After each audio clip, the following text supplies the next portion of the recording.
News watch ముందుగా headlines చూద్దాం.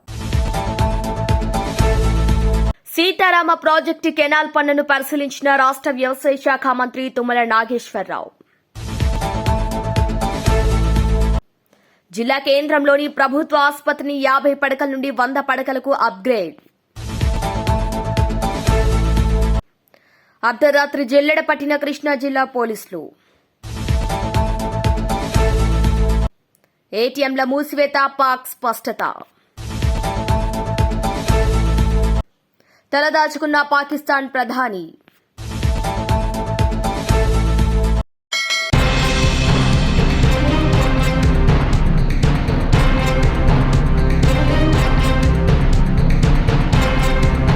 పహల్గాం ఉగ్రదాడి నేపథ్యంలో భద్రతల దృష్ట్యా కృష్ణా జిల్లా పోలీసులు తీవ్రంగా గాలింపు చర్యలు చేపట్టారు.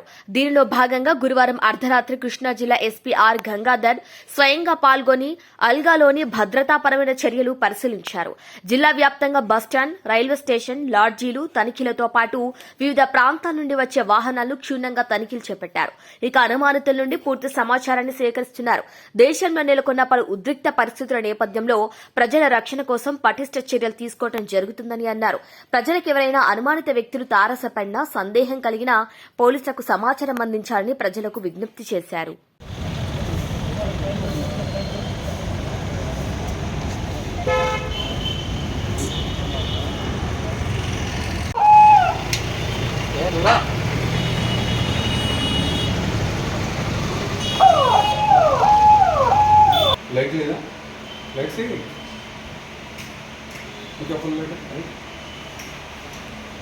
ఎక్కడి నుంచి రూమ్ ఇది 102 నుంచా ఈరోజు దీనిలో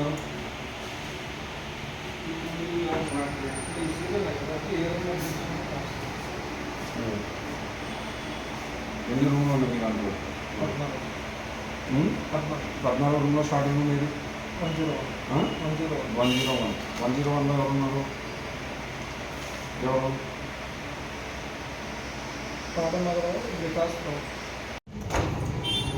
ఫార్మల్ చెకింగ్ ఒక్కసారి పోలీస్ చెకింగ్ ఉందని చెప్పి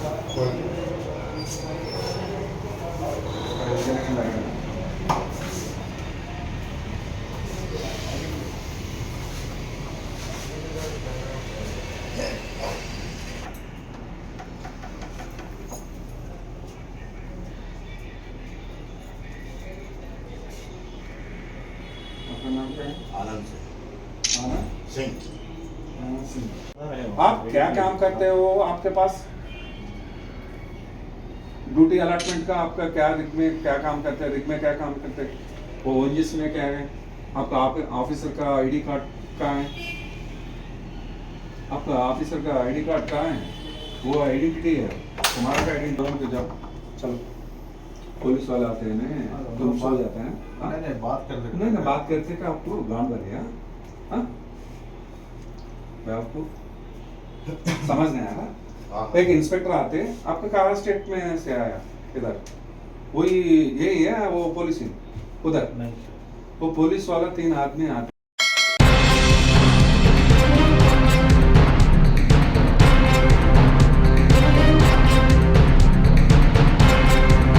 త్రివిధ దళాధిపతుల్లో రక్షణ మంత్రి రాజ్నాథ్ సింగ్ ఈ రోజు సమావేశమయ్యారు. భారత్ పాక్ ఉద్రిక్తతల దృష్ట్యా వారితో చర్చలు జరుపుతున్నారు. పాకిస్తాన్ షెల్లింగ్ సరిహద్దులో ఉద్రిక్త పరిస్థితులను రక్షణ మంత్రి సమీక్షిస్తున్నారు. ఇక ఎల్ఓసి అంతర్జాతీయ సరిహద్దు వెంబడి పాకిస్తాన్ ప్రయోగించిన 50కి పైగా డ్రోన్లను భారత్ కూల్చివేసినట్లు సమాచారం. సాంబా, ఉధంపూర్, జమ్మూ, నగ్రోటా, ఆగ్నూర్, పఠాన్కోట్ ప్రాంతాల్లో పాక్ డ్రోన్లను ప్రయోగించగా వాటిని ఇండియన్ ఆర్మీ సమర్థవంతంగా ఎదుర్కొని కూల్చివేసింది. భారత్ దెబ్బ మామూలుగా లేదు. పాక్ ను కోలుకోలేని దెబ్బ కొట్టింది భారత్. ఇక పాకిస్తాన్లో 7 కీలక ప్రాంతాలైన ఈ రోజు తెల్లవారుజామున దాడులకు దిగింది భారత్. కరాచీ, ఇస్లామాబాద్, పేషావర్, లాహోర్లపై పెద్ద ఎత్తునే దాడులు చేసింది. ఇందులో కరాచీ టార్గెట్ గా ప్రత్యేక వ్యూహంతో దాడులు చేసింది. మన ఆర్మీ చేసిన అటాక్స్ కరాచీ ఓడరేవును తాకాయి. కరాచీని ప్రత్యేకంగా టార్గెట్ చేయటం వెనుక పెద్ద వ్యూహమే ఉంది.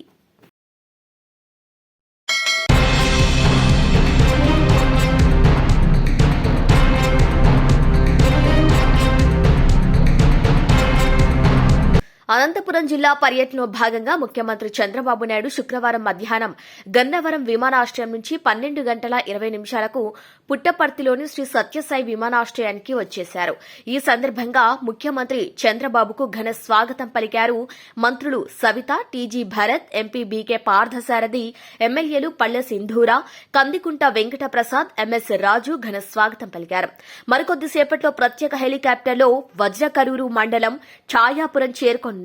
ముఖ్యమంత్రి పర్యటన సందర్భంగా పుట్టపర్తి విమానాశ్రయ పరిసర ప్రాంతాల్లో 3 డీఎస్పీలు, 13 మంది సీఐలు, 12 మంది ఎస్ఐలు, 99 మంది ఏఎస్ఐలు, హెడ్ కానిస్టేబుళ్లు, 114 మంది పోలీసుల భద్రత కట్టుదిట్టం చేశారు.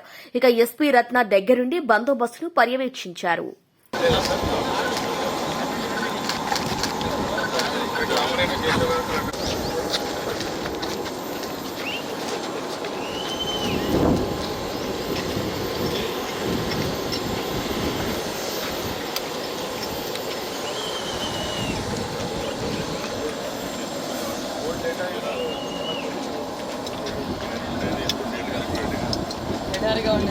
ఎడారిగా ఉండేది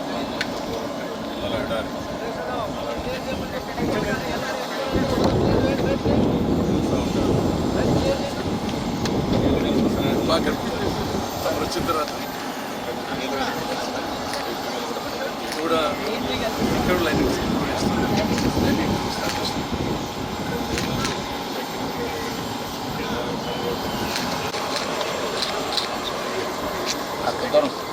ఇప్పుడు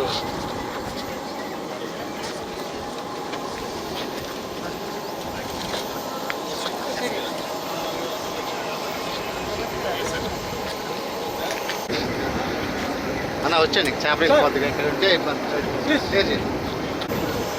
ఓకే అమ్మా.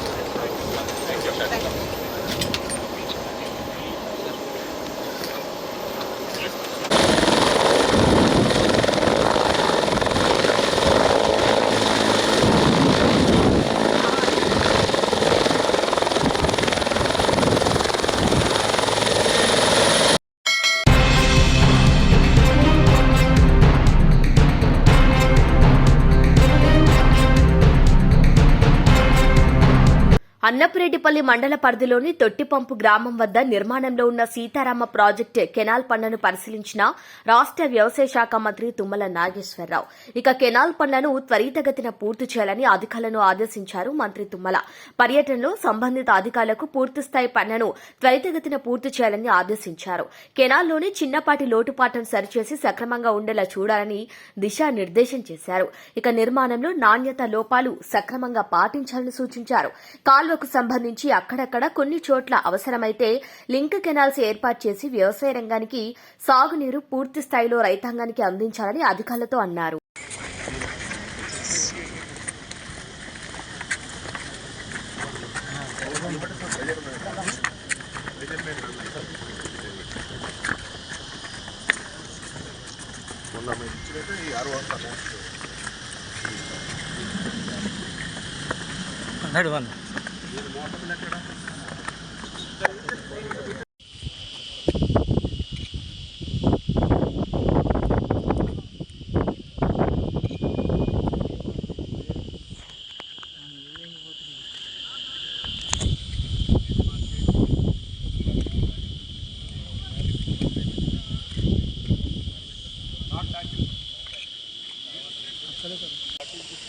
ఈ గ్యాప్ ఉన్న మరి రిటర్న్ పేమెంట్ ఇది ఒక మన 20 కొండ కొట్టాలి కదా, కింద కొట్టాలి, మట్టి కొట్టాలి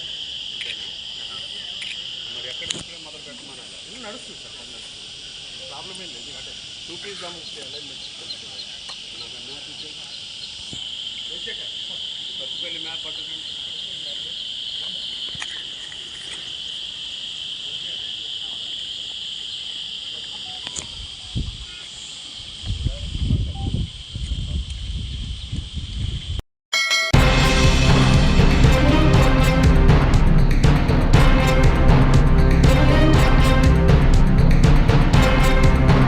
తమ దేశంలో ఏటీఎంలు ఖాళీ అయ్యాయంటూ వస్తున్న వార్తల్లో వాస్తవం లేదని పాక్ స్పష్టం చేసింది.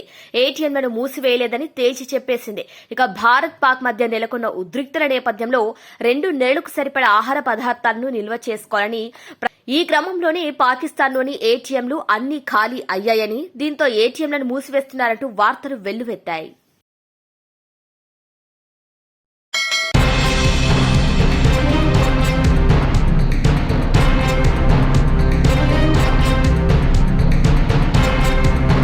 ఇందిరమ్మ ఇళ్ల లబ్దిదారుల ఎంపికలు జరిగాయని, అర్హులైన తమకి కాకుండా అనర్హులకు ఇల్లు కేటాయించాలని ఆరోపిస్తూ జూలూరుపాడు మండల పరిధిలోని మాచినేనిపేట తాండా గ్రామస్తులు, మహిళలు గ్రామ పంచాయతీ కార్యాలయ గేటుకు తాళం వేసి ఆందోళన చేపట్టారు.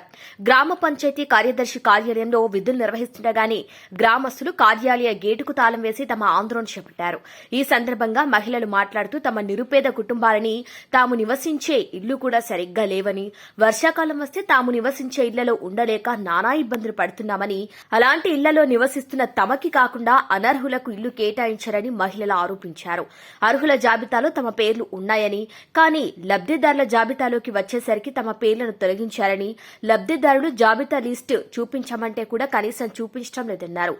L1 లిస్టులో వితంతువులకు, దివ్యాంగులకు, ఒంటరి మహిళలకు, ఇల్లు లేని వారికి, రేకుల ఇల్లు ఉన్నవారికి ఇందిరమ్మ ఇల్లు కేటాయించాల్సి ఉండగా తమ పంచాయతీలో మాత్రం అందుకు భిన్నంగా ఇల్లు ఉన్నవారికి, భూములున్నవారికి మాత్రమే ఇల్లు కేటాయించారని ఆ మహిళలు ఆరోపించారు.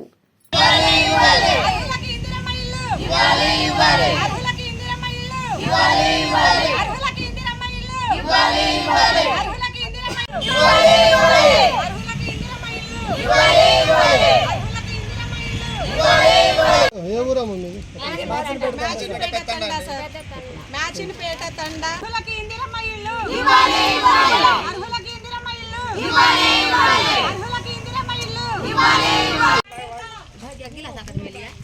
ಹೌದು ಬಂಡಿ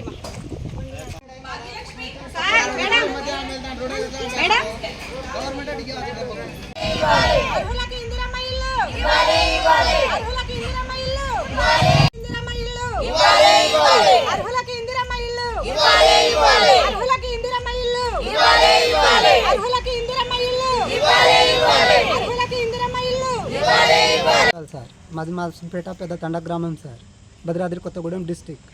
లిస్ట్లో మాకు పేరు వచ్చింది, ఇప్పుడు ఆ పేరు రావట్లేదు. మరి ఆ పేర్లు మరి ఎట్టెళ్ళినాయో ఏమో తెలియదు. మరి అధికారులు మా దగ్గరకు వచ్చి ఇదే సెక్రటరీ మేడం గారు 2 సార్లు ఫోటోలు తీసుకొని ఆధార్ కార్డు నెంబర్ తీసుకొని వెళ్ళారు. ఫోటోలు తీసుకొని ఇంటి ముందు దింపుకున్నప్పుడు కాలనీ మీకు వస్తుందండి అని చెప్పి వెళ్ళారు. మరి అది కాలనీ ఇప్పుడు రావట్లేదు. వేరే లిస్టులలో మా పేర్లు వచ్చినాయి అనేసి చెప్పేసి ఇప్పుడు మా పేరు తొలగించి అమౌంట్ ఇచ్చిన వాళ్ళ పేర్లు ఇచ్చేసి వాళ్ళ దగ్గర నుండి తీసుకొని అధికారులు ఆ కాలనీ వాళ్ళకి బదిలీ చేశారు. మరి మాలాంటి వాళ్ళు పేదవాళ్ళు ఏమైపోవాలి? మాకు ఇప్పుడు ఉన్న ఇల్లు వచ్చేసి మీరు చూడండి, మాకున్న గుడిసెలు ఎట్లున్నాయో చూసేసి మా కాలనీ ఇవ్వండి. అంతేలే కానీ ఇప్పుడు కుంభకోణం చేసుకున్న వాళ్ళకి, తినే వాళ్ళకి ఇచ్చేస్తే మాలాంటి వాళ్ళ పరిస్థితి ఇక ఇంతేనా సార్? నమస్తే సార్, నా పేరు భాగ్యలక్ష్మి, జూలూరుపాడు మండలము, భద్రాద్రి కొత్తగూడెం జిల్లా మాది. అయితే సార్ మాచినేనిపేట తండా పెద్ద తండా సార్ ఊరి పేరు, జూలూరుపాడు మండలము, భద్రాద్రి కొత్తగూడెం జిల్లా. మా గ్రామంలో ఫస్ట్ లిస్టు విడుదల చేసినప్పుడు అందులో నా పేరుండే సార్. ఇప్పుడు మంజూరు జాబితాలో లేదు. లిస్టు వచ్చిన వాళ్ళవి డిస్ప్లే చేయట్లేదు. ఒకసారి చూపియండి ఎవరెవరికి వచ్చినాయి అన్న విషయం కూడా చెప్పట్లేదు. సర్వే చేసినప్పుడు మాత్రం సెక్రటరీ ఇంటింటికి వచ్చింది, లిస్టు మొత్తం గ్రామ సభ పెట్టి తీసుకున్నారు. మరి మీరు ఏమి ఫాల్ట్ చేయనప్పుడు గ్రామ సభ పెట్టి ఆ లిస్ట్ ఏంటో డిస్ప్లే చేస్తే అందులో అర్హులు ఉంటే మేము మాట్లాడకపోయేవాళ్ళం. కానీ సార్ అందులో అర్హులు లేరు. అందులో భూమి ఉన్న వాళ్ళు ఉన్నారు, అందులో మళ్ళీ వితంతువులు. L1 లిస్ట్ ఏంటి సార్? వితంతువులు, వికలాంగులు, మళ్ళీ గుడిసె ఉన్న వాళ్ళు, రేకుల షెడ్ ఉన్న వాళ్ళు కదా సార్, వాళ్ళు కాకుండా ఇల్లు ఉన్న వాళ్ళే వచ్చారు, మళ్ళీ భూమి ఉన్న వాళ్ళే వచ్చారు, ఇల్లు ఆల్రెడీ ఉన్న వాళ్ళే వచ్చారు. ఒకసారి మీరు మా ఇళ్ళకి రండి, మా ఇల్లు ఎలా ఉన్నాయో చూడండి. మేము అర్హులమ్మా కాదా మీరే నిర్ణయించండి. ఒకవేళ ఆ వచ్చిన లిస్ట్ను చూపించమని చెప్పండి మాకు. అందులో కనుక అర్హులు కరెక్ట్గా ఉంటే మేము ఏమీ మాట్లాడకపోయేది. కానీ లేరు సార్, లేరు కాబట్టి మేము ఈరోజు బయటకు వచ్చినాము. అవకతవకలు ఎక్కువ ఉన్నాయి. ఇంకొక విషయం ఏంటంటే సార్, ఈ భూమి మాది సార్, మేము గ్రామ పంచాయతీకి మేము దాతలుగా ఇచ్చాము, మా మావయ్య గారు ఇచ్చారు. అయితే నాయకులు ఇంతమంది ఉన్నా కూడా ఎవ్వరు కూడా 1 సెంటు గ్రామ పంచాయతీకి ఇవ్వలేదు. మా మావయ్య గారు ముందు వచ్చి ఈ భూమిని ఇచ్చారు. ఇచ్చినప్పుడు మా బావగారు, మా ఆయన ఇద్దరున్నారు మా ఇంట్లో. గుమస్తాకి దేనికైనా పంచాయతీ పనులకు వాడుకోవచ్చు కదా, వాడుకోకుండా వాళ్ళకు నచ్చిన వాళ్ళని వాళ్ళు పెట్టుకున్నారు.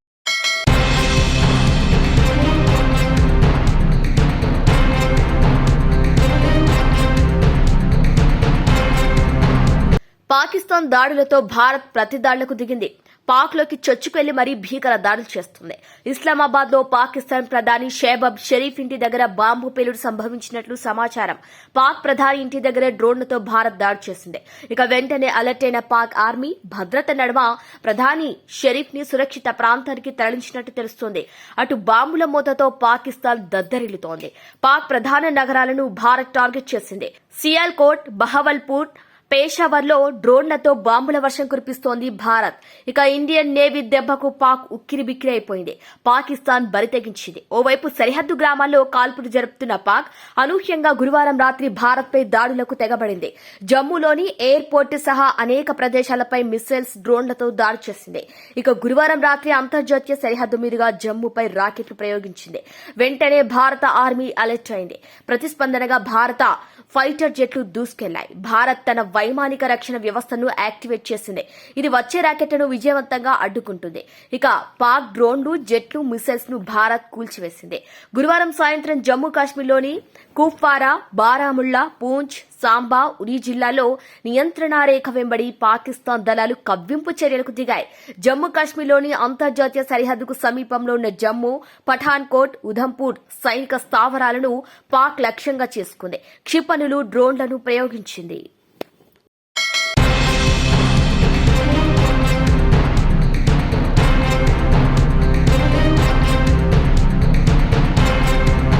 పెద్దపల్లి జిల్లా కేంద్రంలో 100 పడకల ఆసుపత్రి నిర్మాణానికి ముఖ్యమంత్రి రేవంత్ రెడ్డి అడగ్గానే 51 కోట్లు మంజూరు చేశారు.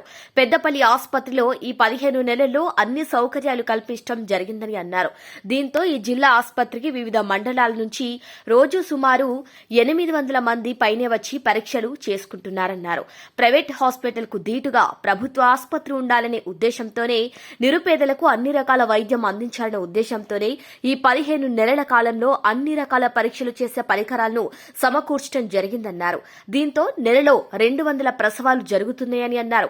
గర్భవతులు పరీక్షల కోసం వస్తే గత ప్రభుత్వంలో ప్రభుత్వ ఆసుపత్రిలో స్కానింగ్ సెంటర్ లేక ప్రైవేట్లో సుమారు 3,500 రూపాయలు కట్టి పరీక్షలు చేసుకునే పరిస్థితి ఉండేదన్నారు. కానీ ప్రస్తుతం గర్భవతులకు స్కానింగ్ సెంటర్ కూడా ఆసుపత్రిలోనే ఏర్పాటు చేయడం జరిగిందన్నారు. ఆర్థోపెడిక్ ఆపరేషన్ కూడా ఒక్క నెలలో 52 మందికి చేయడం జరిగిందన్నారు. సుమారు 40 మందికి జనరల్ సర్జరీలు కూడా జరిగాయన్నారు. గతంలో డెంటల్ కు సంబంధించిన పరికరాలు, డాక్టర్లు లేక ప్రైవేట్ ఆసుపత్రి వైపు మొగ్గు చూపేవారని, ప్రస్తుతం డెంటల్ కు సంబంధించి కూడా అన్ని రకాల పరికరాలు కూడా ఈ ఆసుపత్రిలో అందుబాటులో ఉండి ఒక్క నెలలోనే సుమారు 300 మందికి డెంటల్ వైద్య పరీక్షలు కూడా నిర్వహించడం జరిగిందన్నారు. ప్రైవేట్ ఆసుపత్రిలో గుండె పరీక్షలు చేయించుకుంటే సుమారు 4,500 రూపాయల వరకు ఖర్చవుతుందని, ప్రస్తుతం పెద్దపల్లి ప్రభుత్వ ఆసుపత్రిలో గుండెకు సంబంధించిన అన్ని రకాల పరీక్షలు కూడా ఉన్నాయని తెలిపారు. జిల్లా కేంద్రంలో ఉన్నటువంటి ప్రభుత్వ హాస్పిటల్ను మరి ఆనాడు 53 కోట్లతోని పరిపాలన మంజూరు ఇవ్వడం జరిగింది. దానికి సంబంధించినటువంటి జియో మరి ఆనాడు పెద్దపల్లికి ముఖ్యమంత్రి గారు వచ్చే 2 రోజుల ముందు మన హాస్పిటల్ శాంక్షన్ ఇవ్వడం జరిగింది. మన గతంలో 50 పడకలున్నటువంటి పెద్దపల్లి జిల్లా కేంద్రం హాస్పిటల్ను 100 పడకలకు అప్గ్రేడ్ చేసుకుంటూ మరి దానికి శాంక్షన్ ఇస్తే ఇవాళ మనం ఆ పనులను ప్రారంభించుకుంటా ఉన్నాం. మరి గతంలో ఏదైతే ఇక్కడ ఉన్నటువంటి పాత హాస్పిటల్, మరి గతంలో ఉన్నటువంటి పాత హాస్పిటల్ను తీసేసి ఇవాళ దాని స్థానంలో కొత్త హాస్పిటల్ను మరి నిర్మాణం చేసుకుంటా ఉన్నాం. ఎందుకంటే ఇవాళ జిల్లా కేంద్రంగా పెద్దపల్లి ఏర్పడ్డ తర్వాత చాలామంది అంటే ఎక్కడెక్కడి నుంచో పరిసర ప్రాంత నియోజకవర్గాలు ఉన్నటువంటి మండలాల నుంచి కూడా పెద్ద ఎత్తున పేషెంట్లు వస్తూ ఉన్నారు. ఇవాళ మనం దానికి సంబంధించి ఇవాళ మనకు ప్రభుత్వం ఇచ్చినటువంటి కాంట్రాక్టర్కి ఇచ్చిన అగ్రిమెంట్ ప్రకారంగా మనకు సంవత్సరంన్నర కాలంలో హాస్పిటల్ నిర్మాణాన్ని మనకు పూర్తి చేసి ఇవ్వాలనేది అగ్రిమెంట్. కానీ మనం కూడా సంబంధిత కాంట్రాక్టర్ గారిని సాధ్యమైనంత తొందరలో అంటే 1 ఇయర్లోనే మనం అన్ని విధాలుగా సహకరిస్తాం. లోకల్లో ఏమైనా ప్రాబ్లం వచ్చినా కూడా అది ఏది ఉన్నా కూడా నేనే షార్ట్అవుట్ చేస్తా అని చెప్పి వారికి ఇప్పటికే 1-2 సార్లు మనం చెప్పడం జరిగింది. ఎందుకంటే ఈ కాంగ్రెస్ ప్రభుత్వం వచ్చిన తర్వాత ఈ 15 నెలల కాలంలో, అంటే దాదాపు 16 నెలలు అవుతా ఉంది. ఈ 16 నెలల కాలంలో మన పెద్దపల్లి జిల్లా కేంద్రంలో హాస్పిటల్కి సంబంధించి మరి గతంకు ఇప్పటికి చూసుకుంటే ఎన్నో రేట్లు, అంటే 1కి 2 రేట్లు కాదు, 1కి 10 రేట్లు ఇవాళ ప్రభుత్వ హాస్పిటల్ అనేది అన్ని విధాలుగా ఇంప్రూవ్ అయింది. ఇక్కడ అన్ని విధాల సౌకర్యవంతమైనటువంటి వైద్యం మరి మన హాస్పిటల్ ద్వారా పేదలకు అందుతూ ఉన్నది. దానిలో భాగంగానే ఇవాళ మనం చూస్తే ఇవాళ 800 ఓపీ, అంటే దగ్గర పెద్దపల్లి జిల్లా కేంద్రం హాస్పిటల్లో మరి గతంలో 400 ఓపీ వస్తే ఎక్కువ. అటువంటిది ఇవాళ సీజన్తో సంబంధం లేకుండా మరి వైద్యపరంగా కూడా సీజను అన్సీజను ఇట్లా ఉంటుంది. మరి ఈ రకంగా చూసుకున్నప్పుడు మన పెద్దపల్లి హాస్పిటల్కి వచ్చినప్పుడు ఆవరేజ్లో ఈ అన్సీజన్లో కూడా 800 ఓపీ వస్తూ ఉంది. మరి అంతకుముందు అన్సీజన్లో 200-300 ఓపీ వస్తే ఎక్కువ ఆ రోజులలో. అటువంటిది ఇవాళ 800 దాటింది. అంతేకాకుండా మన గతంలో మన ఇదే హాస్పిటల్లో 30-40 డెలివరీ పేషెంట్లు ఇక్కడికి వచ్చి డెలివరీ అవ్వడం అనేది అదొక పెద్ద గొప్ప ఉండే. కానీ ఇవాళ దాదాపు 200 పైచిలుకు, అంటే ప్రతి నెల 200 పైచిలుకు డెలివరీ పేషెంట్లు మరి మన పెద్దపల్లి ప్రభుత్వ హాస్పిటల్లో ఇవాళ డెలివరీ అవుతూ ఉన్నారు. మరి అదే కాకుండా ఈ నెల, అంటే ఇప్పటివరకు అయితే 1 మంత్లో పెద్దపల్లి మన జిల్లా ఆసుపత్రిలో మరి గతంలో ఒక 4 కేసులు మనం ఆర్థో ఆపరేషన్ చేస్తే ఏదైనా కాలో చేయో ఇరిగి ఆర్థో పరంగా ఇబ్బంది ఉంటే 4-5 వైద్యం చేస్తే ఆపరేషన్ చేస్తే ఎక్కువ. ఇవాళ అటువంటిది 52 మందికి ఈ ఒక్క నెలలో 52 మంది ఆర్థో కేసులు మన పెద్దపల్లి జిల్లా కేంద్రం హాస్పిటల్లో జరిగినాయంటే 4 ఎక్కడ 52 ఎక్కడ, ఒకసారి మరి మీ ద్వారా ప్రజలను ఆలోచించవలసిందిగా విజ్ఞప్తి చేస్తూ ఉన్నా. అదే కాదు ఇవాళ 40 మందికి మరి జనరల్ సర్జరీ కూడా చేయడం జరిగింది. ఇలా అపాయింటిక్స్ కానీ తర్వాత ఏదైనా చిన్న ఎమర్జెన్సీ సర్జరీ ఏది అవసరం పడ్డా దాదాపు 40 మందికి ఇక్కడ పేషెంట్లకు మనం సర్జరీ చేయడం జరిగింది. అదే కాకుండా దాదాపు 300 మంది పేషెంట్లకు గతంలో 3 కూడా మనం డెంటల్కి సంబంధించి ఇక్కడ వైద్యం చేసినటువంటి సందర్భం లేదు మన హాస్పిటల్లో. ఇవాళ డెంటల్ గురించి మనం పోవాలంటే కరీంనగర్కి వెళ్ళో లేకుంటే హైదరాబాద్కి వెళ్ళో వరంగల్కి వెళ్ళో మన డెంటల్ డాక్టర్ దగ్గరికి వెళ్ళి డెంటల్ డాక్టర్ కలిసి చేయించుకునేటువంటి పరిస్థితి. ఇవాళ దాదాపు 300 డెంటల్ ఇక్కడ ఇవాళ మనం డెంటల్ అంటే పళ్ళకు సంబంధించినటువంటి వైద్యాన్ని కూడా మరి ఇక్కడ చేయడం జరిగింది. అదే కాకుండా 200 మంది కంటి ఆపరేషన్లు ఇక్కడ చేయడం జరిగింది. గతంలో ఒక్క ఆపరేషన్ కూడా మనం ఎన్నడూ చేయలేడు. గతంలో 15 నెలల కన్నా ముందు ఈ హాస్పిటల్లో పెద్దపల్లి హాస్పిటల్లో ఒక్క కంటి పేషెంట్ కూడా అసలు మనం చూసేటువంటి పరిస్థితి లేదు, కనీసం ఆపరేషన్ చేసే పరిస్థితి లేదు. అదేవిధంగా ఇలా 2D కోర్స్ అంటే ఏదైనా మన 100 మందికి ఈ మంత్లో, అంటే ఈ ఒక్కటే నెలలో 100 మందికి టుడీకో అంటే హార్ట్కు సంబంధించినటువంటి పేషెంట్లు ఎవరైనా ఉంటే వాళ్ళకు హార్ట్ సంబంధించిన డాక్టర్ని కూడా మనం ఇక్కడ ఇవాళ తెచ్చుకున్నాం పెద్దపల్లికి.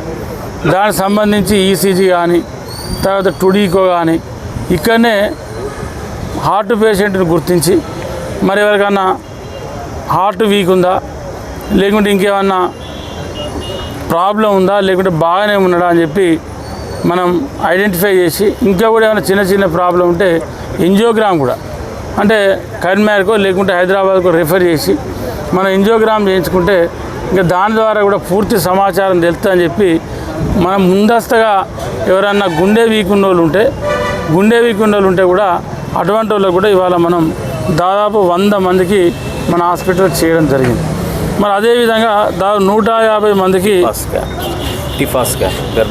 గర్భిణీ స్త్రీలకు మనం అంతకుముందు ఈ స్కాన్ చేయాలంటే వాళ్ళను బయటకు పంపిస్తే దగ్గర 3,000 రూపాయలు 3,500 బయట ప్రైవేట్ హాస్పిటళ్ళల్లో మరి స్కాన్ చేయించుకునేటువంటి పరిస్థితి. ఇవాళ పేదలకు దాదాపు ఈ నెల అంటే ప్రభుత్వ హాస్పిటల్ నుండే దాదాపు 150 మంది గర్భిణీ స్త్రీలకు మరి వాళ్ళ స్కాన్ మనం ఇక్కడే తీసుకోవడం జరిగింది. అంటే ఈ రకంగా చెప్పుకుంటూ పోతే లాప్రోస్కోప్ ఆపరేషన్స్.